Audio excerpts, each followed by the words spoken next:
నిన్న కొనసాగ గారు మీ మీడియా సాక్షిగా ఏం మాట్లాడారో కేటీఆర్ గారి మీద చేసిన అనుచిత వ్యాఖ్యల మీద మేము తీవ్రంగా ఖండిస్తూ ఈ రోజు బీఆర్ఎస్ పార్టీ మహిళా కార్పొరేటర్లందరం కూడా బంజారాహిల్స్ పోలీస్ స్టేషన్ కు వచ్చి ఆవిడ మీద ఫిర్యాదు చేయడం జరిగింది.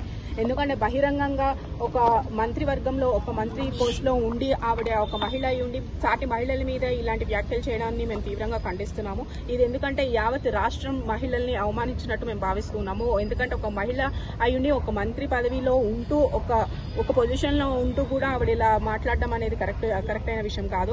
ఆవిడ ఎలా మాట్లాడుతున్నారంటే ఏదో ప్రత్యక్షంగా ఆవిడ కళ్ళ ముందు చూసినట్టు ఏదో డ్రగ్స్ అని చెప్పి రేవ్ పార్టీలు అని చెప్పి అలా సమంత గారి మీద కానీ రాకుల్ ప్రీత్ సింగ్ మీద కానీ ఇలా చేసిన వ్యాఖ్యల్ని యావత్ రాష్ట్రం అంతా తెలంగాణ రాష్ట్ర మహిళలందరినీ కూడా అవమానించినట్టు మేము భావిస్తున్నాం. ఎందుకంటే ఈ రోజు వరకు సినీ ప్రముఖుల్ని ఈ రాజకీయ కోణంగా ఎప్పుడు కూడా సినీ ప్రముఖుల్ని మేము తీసుకురాలేదు. గత 10 సంవత్సరాలు కూడా మీరు చూసుకుని ఉంటే ఇట్లాంటి వ్యాఖ్యలు ఏ అపోజిషన్ లీడర్ మీద కూడా ఎవరు కూడా చేయలేదు.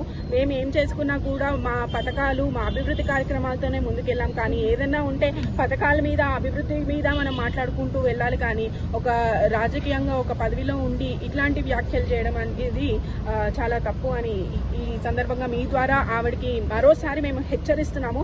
ఎందుకంటే ఇటువంటి వ్యాఖ్యలు ఆవిడ ఇమీడియట్ గా వెనక్కి తీసుకొని కేటీఆర్ గారికి బహిరంగ క్షమాపణ చెప్పాలి. మేము ఈ రోజు ఏసీపీ గారికి సిఐ గారికి కూడా ఫిర్యాదు ఇవ్వడం జరిగింది. దాని మీద కూడా వారు యాక్షన్ తీసుకుంటాము, లీగల్ గా ఎటువంటి యాక్షన్ తీసుకోవాలో వాళ్ళు తీసుకుంటామని చెప్పి ఒక ఎక్నాలజ్మెంట్ కూడా ఇచ్చారు.